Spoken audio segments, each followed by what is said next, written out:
Thanks for tuning in and welcome to this week's review of Harry Potter and the Order of the Phoenix.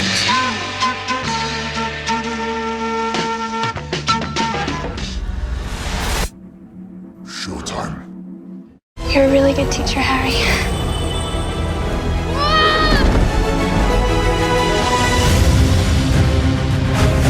The Ministry's gonna have a full uprising on their hands. It's your turn now. Discipline your mind. We're in this together. If Voldemort's building up an army, then I want to fight.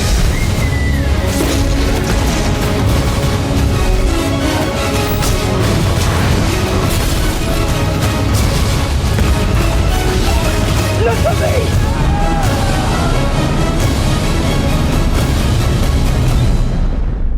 Whenever you adapt a movie from a best-selling book or series, most of the true fans will always say the book was better, and the book is virtually always better. And in this review, it will only be on the movie itself, and will have nothing relating to the books. So remember, when listening to this review, that it is strictly from the movie's perspective and nothing else. Everyone knows that the Harry Potter franchise is one of the most lucrative in the business. The books have set sales records, and the movies have also done very well. The box office has been slipping every movie until The Goblet of Fire came out. The highest grossing movie is still the original film, Harry Potter and the Sorcerer's Stone, and that pulled over $317 million while in the theaters. And the second film fell over $50 million from the original, and the third edition also fell over $10 million from there. And then The Goblet of Fire was able to jump up $40 million from the third installment. The franchise did change directors for the first time in making the fourth film. The director of Goblet of Fire only lasted one movie, and The Order of Phoenix was directed by a new director, David Yates, and he'll be directing the sixth movie as well. So they must have been pretty happy with the final results for this movie. I must say right off that I enjoyed this movie more than any of the previous installments, and some of you may disagree, and that's fine. Before I say anything else, I really want to tip my hat to the director, David Yates. He did an excellent job stepping into this monumental franchise, and in my opinion, he got the best performances from the young actors yet. Sure, the actors are older, but for the first time the character Ron Weasley didn't get on my nerves. And it's not the kid's fault. He's just doing what the director tells him. I just got so sick of his character always being the butt of all the jokes, and it was nice to see a director improve the young actor's performance in this movie. Maybe some of the storylines in the previous films were more entertaining, but I believe this film had the best performances from all the actors across the board. When it comes to casting for this series of movies that become the Harry Potter franchise, this is not a task anyone should envy. You need to cast actors that will not only look the part, but will also grow into the part. I think they got really lucky with all these young actors that they were able to grow into the role so well. There sure wasn't much of the bully Malfoy in the past few movies, and he's become almost non-existent since the first two episodes. Malfoy kinda reminds me of Johnny Lawrence from the Karate Kid movie. Sweep the leg. Hey, where's he? God, this place has gone for dogs.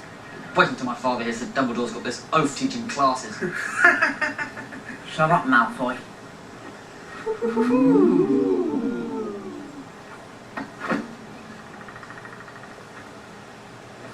Yeah. Come on.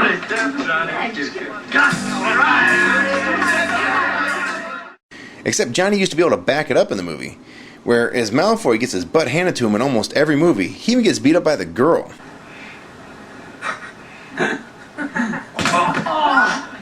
Malfoy, are you okay? Let's go. Quick. Nothing wrong with that, but still.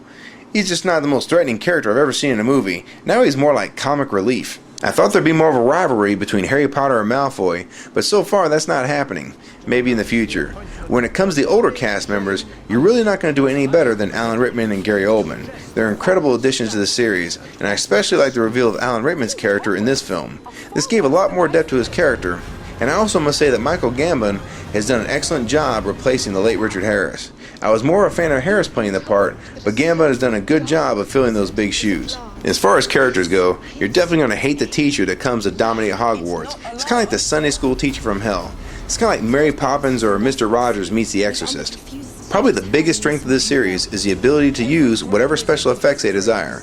This is kind of like The Matrix. If you go with the concept of The Matrix or Harry Potter, anything is possible.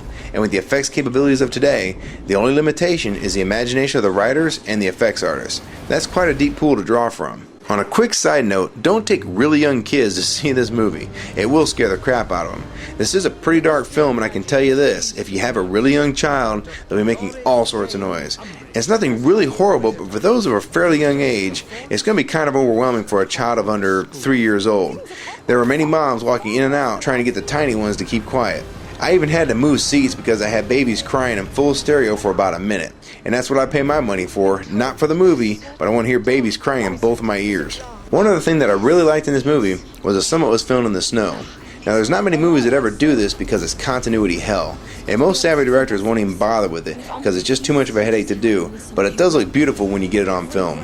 This episode is one of the darker ones in the series. The Goblet of Fire was also in the darker end of the spectrum, and I'm glad this film is not happy mealing it like episode 1 or the Fantastic Four. This film has some genuinely dark content, and it makes you feel like the good versus evil is at least balanced, or if not in favor of the evil characters. I won't say much about the ending other than that it delivers pretty well.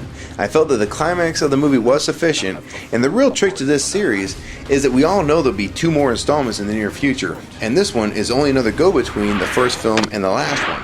This franchise has done a good job of making the middle movies keep up with the previous installments, and overall, I would say this was an improvement from the second and third films, and could be right on top with the first in the series and the Goblet of Fire. If you liked any of the previous films, you should have no problem enjoying this one. And also, post below what your favorite Harry Potter film is, along with which book you like the most. From overall rating, I give Harry Potter and the Order of the Phoenix